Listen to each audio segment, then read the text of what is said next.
Hello everyone and welcome back to another video from AI Basics. In this video, I'm going to show you how to download the Kaiber AI application for your Android device. So let's get started right away.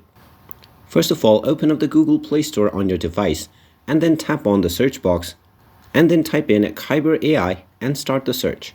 Now from the search results, once you find the Kaiber AI application, go ahead and tap on it and you will see the install button. Just tap on the install button and this will begin the download and installation of the Kaiber application on your device. Just wait for a while until the installation is complete, and once you can see the open button, you can go ahead and tap on it and this will open up the Kaiber AI application on your device.